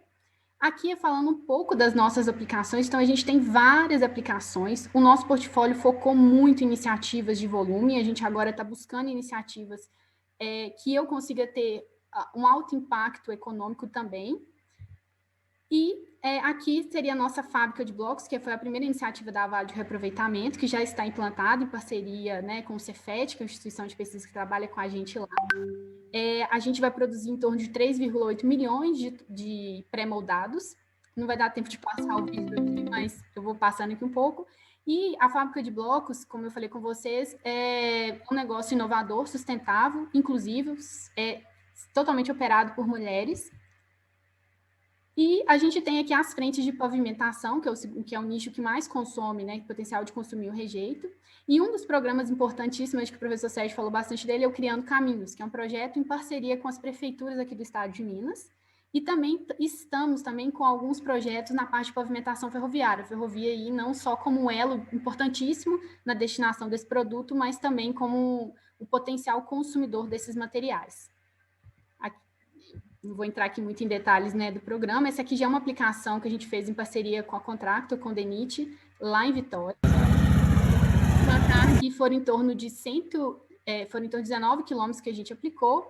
Aqui é o nosso projeto de pavimentação que a gente vai aplicar, né, a areia Vale, proveniente do rejeito, desde os dormentes, muro de vedação, lastro e sublastro, com importantes parceiros aqui, VLI, a Cavan, a Unifei está presente com a gente, a USP, enfim, formando um ecossistema aí. E para encerrar, a mensagem que a gente deixa é que o reaproveitamento de rejeitos, né, traz para a Vale a oportunidade de um desenvolvimento sustentável, né? Uma oportunidade de a gente também, né, fomentar a economia circular, reduzir os impactos ambientais e, de fato, colocar em prática os ODS e gerar valor compartilhado com a sociedade. Obrigada, Renato. Desculpa ter ultrapassado o tempo. Obrigado, Laís. Eu acho que a gente vai ter a oportunidade de discutir um pouco mais para você apresentar aí todos os casos que a Vale vem desenvolvendo. E aí já vamos iniciar aqui com o Caio. Caio representa a Nexa. E, Caio, bem-vindo. Peço para você se apresentar e fique à vontade aí nos 15 minutos. Muito obrigado, Renato. Oi, pessoal. Muito obrigado por me receberem aqui, né? É um prazer estar aqui com vocês, poder conversar um pouquinho. Eu acho que é uma grande felicidade, né, poder ter essa exposição, esse tipo de grupo, essas pessoas aqui todas envolvidas comigo. Eu acho que esse é um tema profundamente relevante, né, e é uma demonstração de coragem do nosso setor, né, pôr esse assunto em discussão, pôr esse assunto em prática de uma forma séria, de uma forma concludente, mostrando aqui os exemplos que a nossa maior empresa de mineração do país tem, né, mostrar também os exemplos da escola e como a legislação está se adequando, né, para essa realidade. Então, isso é demais, eu acho muito bom poder participar disso. Bem, eu sou engenheiro de Minas também, tenho 10 anos de carreira e sou mestre em processamento mineral. E no começo da minha carreira eu trabalhei com grandes projetos, né, fiz FA1, FA2, FA3, e depois alguns projetos menores, né, projetos de melhoria de processo. E a maior parte da minha carreira eu desenvolvi lá na CBA, na Companhia Brasileira de Alumínio, trabalhei muito com bauxita, portanto. E agora eu estou na Nexa, né, trabalhando então com outra commodity, agora trabalhando com zinco. Eu vou compartilhar os meus slides com vocês, pessoal, só um instantezinho, por gentileza. Se alguém puder confirmar que eles estão na tela, eu agradeço. Já está na tela, Caio, só precisa... Isso, no modo apresentação, agora sim. Perfeito. Então, eu vou comentar um pouquinho aqui a respeito do caso da Nexa, né? Pensando na economia circular na mineração. Então, o primeiro ponto que eu queria falar um pouquinho da própria Nexa, né? Que nem todo mundo conhece, né? A Nexa é uma empresa do Grupo Votorantim, né? Somos o quarto, quinto maior produtor de zinco. Agora somos uma empresa listada na Bolsa, né? Já faz alguns anos isso. E metade da empresa é no Brasil, outra metade é no Peru, né? A gente tem a Minas, no estado de Minas Gerais, né? Duas em funcionamento, Morro Agudo e Vazante, duas refinarias também no estado de Minas Gerais, né, Três Marias e Juiz de Fora. Temos uma mina que está em vias de iniciar suas operações, que é a mina de Aripuanã, no estado do Mato Grosso, e a gente também tem complexos de operação lá no Peru, né, com a refinaria de Cajamarquillo e Cerro Lindo e El Porvenir como dois complexos de mineração. Temos escritórios também aqui no Brasil, no Peru, Estados Unidos, Luxemburgo, e vários projetos aí na fila para se tornarem realidade. Né? Vocês podem notar que tem uns 7 projetos sendo cozinhados. É legal, né, citar que a Nexa é uma empresa que tem uma estratégia baseada nos princípios de ESG, né? Uma coisa que a gente sempre ouve aqui, a gente não quer ser a maior empresa de mineração, mas a gente quer ser a melhor, e esse melhor não é aquela que traz mais resultado financeiro somente, né, mas aquela que traz mais resultado para onde opera, para as pessoas, como que opera, para os seus clientes, para os seus fornecedores, né, que faz o mundo ser um lugar melhor. E acho que são os principais valores da mineração, inclusive. E daí, falando das pessoas, a vantagem, então, o conceito vai falar que as pessoas estão no centro da inovação. Né? Então, como que a gente enxerga a inovação aqui na Nexa? Ela é um conjunto de processos, né, junto com inteligência, e esses resultados, eles servem para alimentar de novo todos os processos, para a gente saber se a gente está indo para o lado certo ou não. Mas o cerne, né, o pilar principal disso são as pessoas. São as pessoas que permitem com que a gente faça a inovação. E eu vim aqui trazer um pouquinho do conceito de inovação antes de falar de economia circular, porque é através deste conceito que a gente aborda as nossas ações de economia circular. Então, é importante valorizar que são todas as pessoas de todas as áreas da Nexa, todas as unidades que fazem a inovação acontecer. E daí, nesse contexto, eu queria falar um instante a respeito da plataforma de inovação da Nexa, o Mining Lab.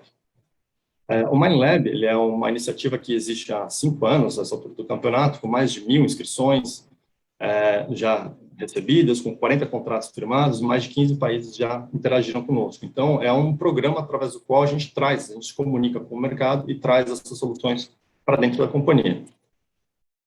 Daí a gente, que nem foi comentado, né, faz muito sentido a gente desenvolver uma rede de parceiros. Esses parceiros aqui, a gente tem as nossas universidades, a Universidade de São Paulo, o MIT, a gente tem institutos de pesquisa, agências governamentais, e também, né, para quem já é do meio, já é meio batido, mas é legal falar, né, o Mining Hub também é um parceiro muito importante para nós, e a gente tem o Hub de Inovação Mineira do Peru como, né, o nosso braço de inovação aberta lá também no Peru.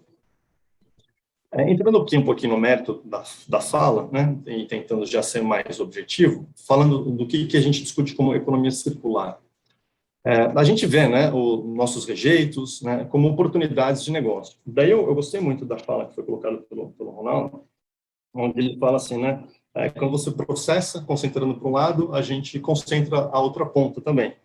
E eu expando isso um pouco mais, né, cabe ao engenheiro de processo, portanto, olhar para essa outra ponta e entender qual que é a vocação desse material. Né? Para que esse material serve? Porque se ele tem um teor diferente da média da crosta, ele tem um valor implícito. Então, cabe ao engenheiro descobrir qual que é esse valor e trabalhar para conseguir acessar esse valor e trazer esse benefício para a sociedade. Então, é justamente isso que a gente busca fazer aqui, né? Buscar etapas mínimas de processamento para poder usar esse material como matéria-prima para transformar esse material em novos produtos para qualquer indústria que seja, né? Pensando em fertilizantes, cimentos, vidros, cerâmicas. Então, tem várias aplicações distintas. Daí eu queria já entrar um pouquinho no mérito dos cases, né, que a gente tem. Então, acho que é legal apontar, por exemplo, né, nossa unidade de Morro Agudo, no estado de Minas Gerais, que é uma unidade que não gera resíduo, né? A gente tem uma unidade de mineração e tudo aquilo que é extraído é produto, né? Então, a gente tem geração de concentrado de chumbo, que é exportado, ela é uma mina de zinco, né? Então, a gente tem a produção do concentrado do zinco, que vai todo para a nossa refinaria de Três Marias, e aquilo que não é nenhuma dessas duas pontas é o nosso zincal, que a gente já comercializa na região lá faz alguns anos, de forma com que, no final da sua vida útil, não vai ter nenhum depósito, nenhuma pilha, né, de rejeito, resíduo, vai ter só uma mina, que é uma mina subterrânea, ainda tem essa vantagem de não ter uma cava para fechar no final da exploração da unidade. Então, acho que esse é um exemplo interessante de trazer. Um outro exemplo interessante de trazer é um investimento que a Nexa tem na refinaria de Juiz de Fora. E ela, por princípio, né, é uma refinaria recicladora, né? A gente lá consome muito pó de aciaria, e esse pó de aciaria é um dos principais insumos para a produção de zinco naquela unidade. Esse material é todo proveniente do retorno do zinco que foi usado na galvanização, na galvanização do aço. Então, portanto, a gente tem uma planta recicladora que já fecha o círculo, né? Que nem foi comentado, que já fecha o círculo de forma parecida com o que o alumínio faz na produção do zinco. Então, isso permite com que a gente faça essa produção de zinco já não primário, né, mas sim o zinco secundário.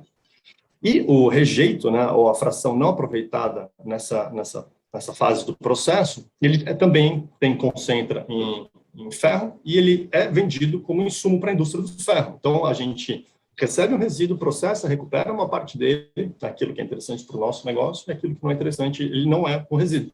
Ele volta para o próprio negócio, fechando assim todo esse trabalho. Daí eu queria trazer também aqui 2 outros exemplos, que são exemplos que ainda não estão em operação, mas a gente já está caminhando nesse sentido, que é o exemplo de vazante, né, onde a gente tem a visão de produzir, a partir do underflow da flotação do concentrado de zinco, a gente faz um processo de concentração de ferro daquele material. Concentra esse ferro, deságua nesse material e a gente tem um concentrado aqui de ferro ilustrado aqui. Esse ferro, ele foi, né, foram feitos testes iniciais, métodos distintos de concentração, e a gente chegou à conclusão que essa concentração aqui, ela pode ser a concentração magnética. É interessante colocar que cada solução, né, cada mina, ela tem uma forma de ser lidada. Então, a solução que a gente está conseguindo aqui para vazante, ela é necessariamente distinta da solução de Morro Agudo, que apesar de ser próximo e ser uma mina de zinco, tem uma mineralogia um pouquinho diferente, e vai ser aplicável especificamente para esse caso, essa solução. Outro exemplo que eu queria trazer é o exemplo de economia circular que a gente também está fazendo com o processo lá em Três Marias, né, onde a gente pega o resíduo da nossa refinaria, faz processamentos mínimos, esses processamentos mínimos permitem com que esse material se torne insumo, né, para a indústria cimentícia. E daí, nesse contexto, eu queria colocar alguns pontos, né, a respeito de como funciona a instalação de um processo de economia circular. Eu acho que é interessante pontuar aqui nesses minutos finais da minha fala. A Nexa, né, nós somos produtores de zinco. Então, não faz parte da nossa estratégia ser produtor de outras coisas. Então, como que a gente consegue justificar investimentos, né? Como a gente consegue justificar desenvolvimentos nessas outras coisas? É justamente isso, né, que eu comentei ali no começo, acessando esse ecossistema e trazendo para dentro, né, para junto das nossas operações, parceiros. Esses parceiros, onde eles têm na sua estratégia o desenvolvimento dessas rotas de processo, a utilização desses produtos, e também a capacidade de investir e operar nesse negócio. Então, com isso, mesmo, né, a Nexa sendo uma empresa que vai focar suas ações, suas atividades no vinho e nos seus outros metais de interesse, ela consegue desenvolver a estratégia de consumir e eliminar esse resíduo. É muito interessante colocar, porque a Nexa, né, é uma empresa que produz também, né, vários milhões de toneladas de resíduo ao ano, é uma empresa que busca consumir vários milhões de toneladas de resíduo ao ano. Né? Então, a gente tem um pipeline de projetos que vai nos permitir, né, declarar uma fração relevante do consumo desse material nos próximos anos. Bem, concluo aqui minha fala, eu acho que eu consegui economizar um pouquinho mais de 1 minuto, né, tentei ser o mais objetivo possível, e agradeço demais a participação de todos, e vamos às perguntas. Ótimo, muito obrigado, Caio, pela explicação daí dos trabalhos que a Nexa vem desenvolvendo. Também a Laís fez aí uma apresentação das ações da Vale, e acho que a gente tem algumas perguntas em comuns aqui com relação a você e a Laís, e aí eu vou fazer já para os dois, né? Com relação, como vocês, e como é que funciona o processo de construção desses portfólios de projetos na Nexa e na Vale, com relação à economia circular? Como é que vocês trabalham isso? Como cada empresa trabalha? Acho que a gente vai começar pela Laís, né, Caio? Vamos deixar ela, por favor, Laís. Bom, a pergunta é importante, né? Eu falei que dentro da Vale, né, quando a gente olha o montante, né, o volume expressivo de rejeitos que a gente gera anualmente, o primeiro foco nosso foi direcionar nossas pesquisas para encontrar aqueles nichos que tivessem, de fato, alto potencial de consumo. Só que depois a gente percebeu que tinha outros aspectos que mereciam ser trabalhados dentro desse portfólio. Então, a gente incluiu também projetos, como, por exemplo, Criando Caminhos, que o professor Sérgio falou, que é um projeto de filantropia em sua essência, mas que traz também, atrelado a ele, o potencial de resolver um problema social, que é o déficit de infraestrutura das estradas vicinais. E, recentemente, a gente também trouxe para dentro desse portfólio projetos que pudessem ter um alto retorno financeiro. E esse alto retorno financeiro não quer dizer que, acho que gostei muito da fala do Caio, né? A Vale também tem o seu core business, o minério de ferro, né? Mas a gente pensou nessas iniciativas, nesses potenciais novos negócios, para, de fato, a gente conseguir ter alguma iniciativa que eu tenha uma receita e consiga reinvestir nesses projetos sociais. E para que isso funcione, é importante que a gente também não tendencie em uma única universidade as pesquisas, que a gente diversifique os modelos de parceria, então venha com startups, a gente também está dentro do Mine Hub, a gente está dentro da Mayra também, que é um consórcio de universidades, enfim, então que a gente multiplique as oportunidades, né, de busca aí dentro desse ecossistema de soluções para esses materiais. Então, esse é basicamente o que a gente faz lá. Caio, por favor. Complementando, né, sem ser repetitivo, pensando no processo de inovação, eu pensei numa abordagem bem mais técnica aqui do assunto, mas eu acho que, assim, começa, né, conhecendo bem o material que a gente tem, né, sabendo exatamente o que pode e o que não pode ser feito, se conectando com quem, né, tem alguma experiência com isso, mas aí eu vou frisar esse segundo ponto, é identificar quem que pode entrar com a gente nisso, né, esse quem, ele tem que ter um interesse estratégico nisso, quer seja como matéria-prima, quer seja como consumidor, quer seja como capacidade de operação, então alguma coisa que se conecte com isso. E, posteriormente, fazer a engenharia desse assunto e seguir para as etapas de contratação e instalação.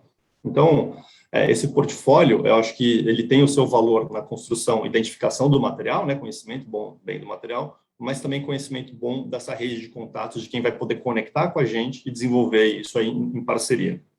A colaboração é muito importante.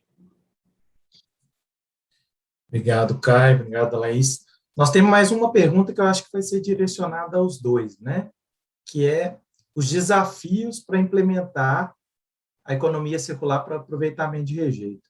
E a gente teve ainda, Caio e Laís, uma pergunta aqui da Laura Linardi, que eu queria colocar junto, né? Ela fala, os coprodutos, rejeitos, entram no mercado de trabalho competindo com produtos já consagrados, né?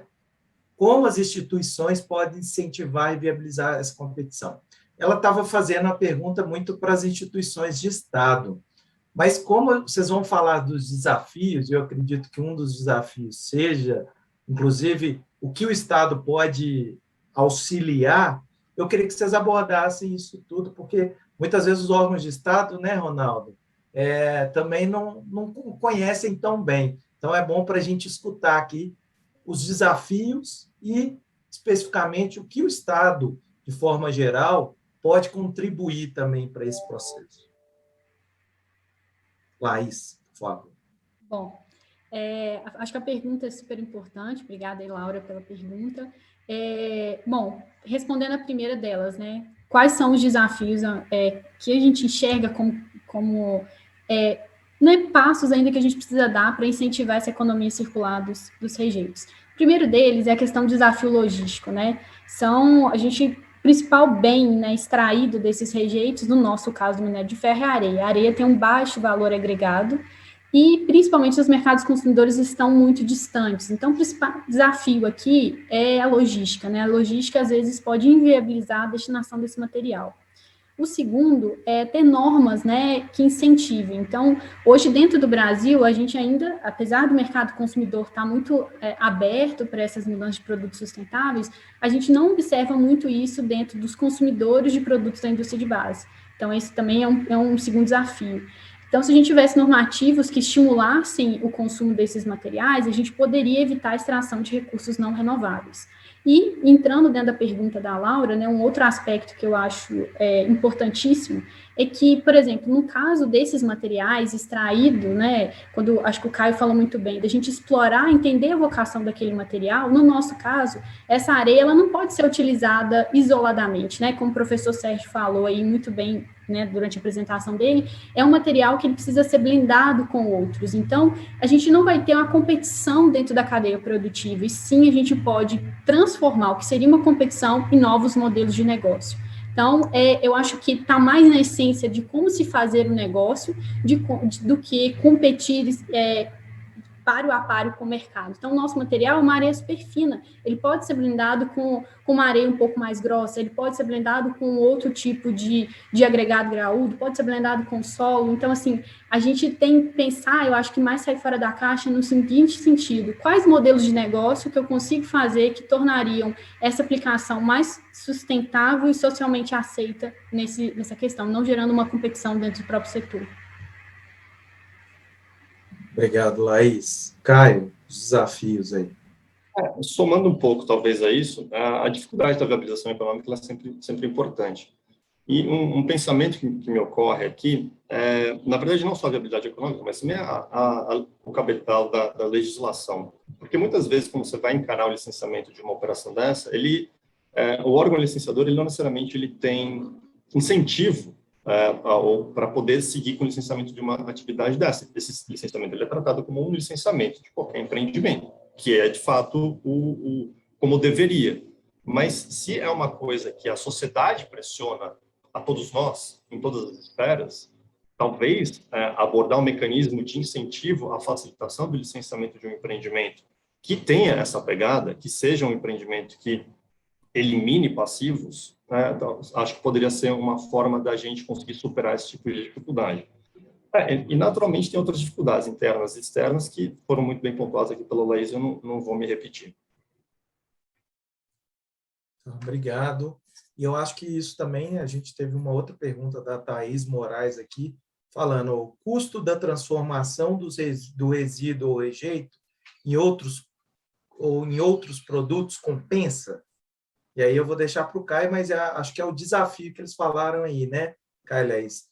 É só o avanço tecnológico que pode resolver isso ou temos outro caminho? Eu acho que assim, o custo... Bem, somos engenheiros, né? Então, aqui a gente tem um cenário que é dado, né? A economia é livre e a gente tem que conseguir criar mecanismos que façam com que valha a pena com que esse material seja aproveitado. Não é porque esse material ele é oriundo de uma fonte sustentável, de uma fonte verde, alguma coisa que valha, que você vai ter uma pressão maior pelo seu consumo. Pode ser que até você consiga usar isso como argumento para conseguir um prêmio. Mas, no final do dia, ele tem que custar tanto quanto e ter a mesma qualidade.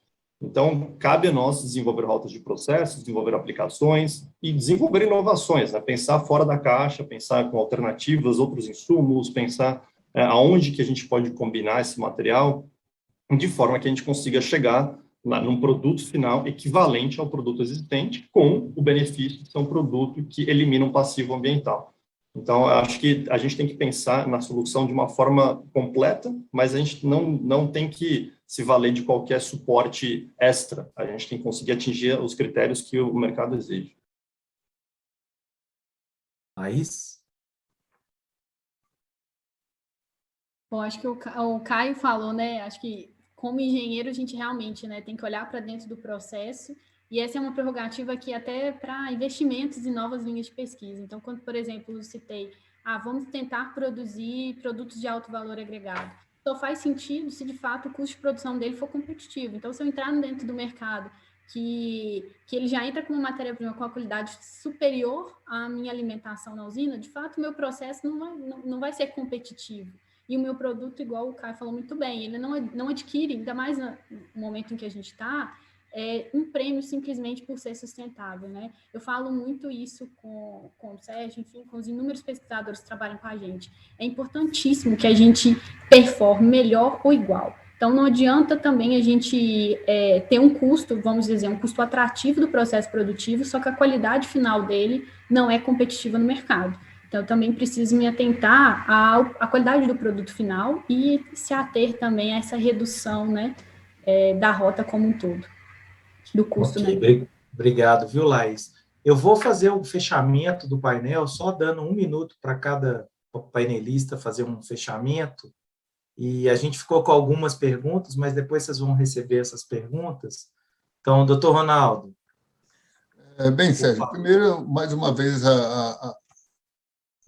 agradecer, né? Agradecer a você, os colegas que fizeram parte aqui do painel, o Sérgio, a Laís, o Caio, brilhantes apresentações. Eu acho que é bom ver uma visão bem amadurecida sobre a questão do reaproveitamento do rejeito e, mais uma vez, enfatizar, na verdade, a questão do reuso, né, da reutilização do rejeito, quando a gente fala em rejeito de mineração, dos resíduos, é o grande desafio da questão ambiental. Eu acho que é a ordem agora do nosso século.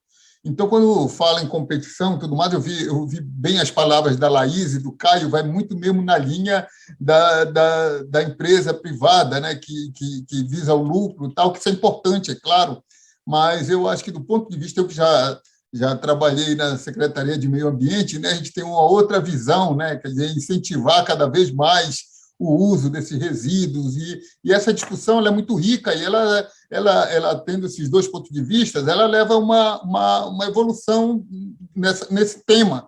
Então, é muito importante, então, nós estamos disciplinando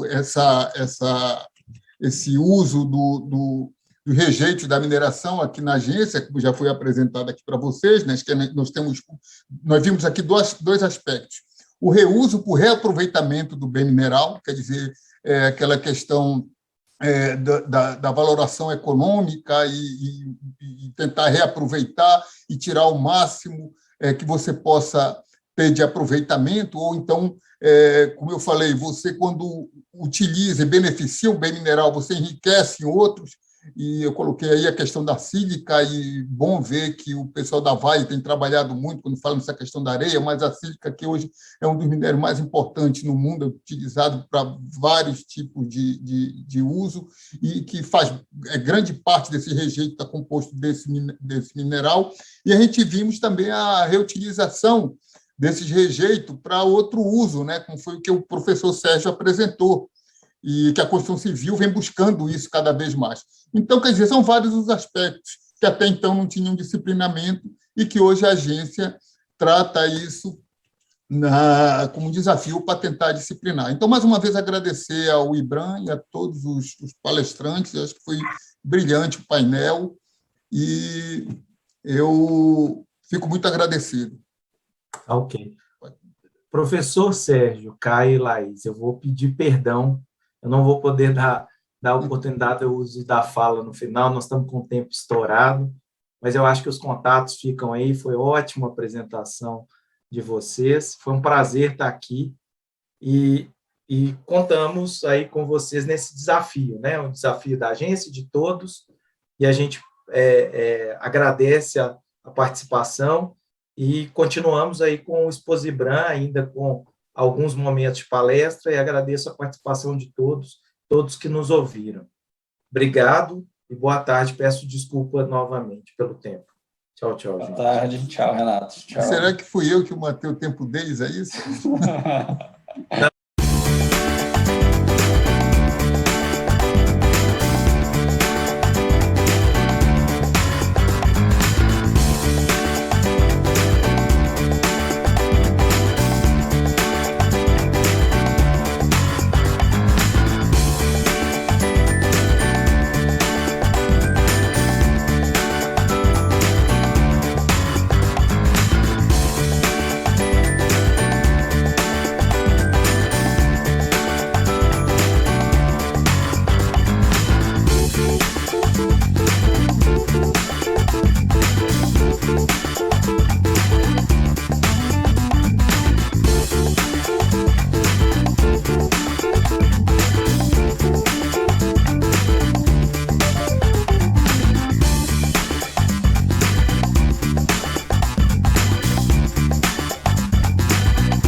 A Ubertec é uma empresa especializada em desenvolvimento, fabricação, recuperação e nacionalização de peças e subconjuntos para máquinas e equipamentos nacionais e importados.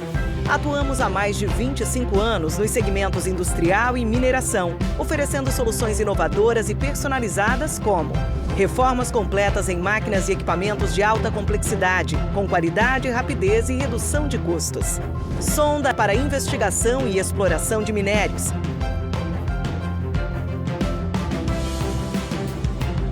Carrier ancorador, projetado para fácil movimentação e ancoragem. Proteção de sonda, desenvolvida para eliminar o acesso do operador a partes móveis rotativas e partes quentes. A Ubertec está preparada para realizar melhorias específicas nos equipamentos ou projetar e desenvolver soluções sob medida. Ubertec, soluções em mineração. A Vale está assumindo um compromisso histórico com o futuro do planeta. Ajudar a conter o aumento do aquecimento global causado pela emissão de gases de efeito estufa. Como uma das maiores mineradoras do mundo, a Vale conhece o tamanho da sua responsabilidade. Por isso, estabeleceu uma meta sem precedentes: chegar a 2050 como uma empresa carbono neutra. Mas afinal, o que significa ser carbono neutra? Ser carbono neutra quer dizer que a Vale vai reduzir e compensar todo o CO2 que emite em suas operações. E para isso, a empresa vai investir ao menos 2 bilhões de dólares nos próximos anos, o maior valor já comprometido pela indústria da mineração no mundo para o combate às mudanças climáticas. Conheça algumas das ações de responsabilidade socioambiental que já estão em andamento. Substituição de diesel por eletricidade em suas operações como locomotivas elétricas. Autossuficiência global em energia elétrica por meio de fontes renováveis. Restaurar e proteger mais 500 mil hectares de floresta até 2030. Mais do que nunca, sabemos que o amanhã depende das atitudes que tomamos hoje. Por isso, estamos comprometidos em promover uma mineração mais sustentável, com o objetivo de construir um futuro melhor para todos. Ser carbono neutra é um compromisso da Vale com a sociedade, rumo a uma economia mais sustentável.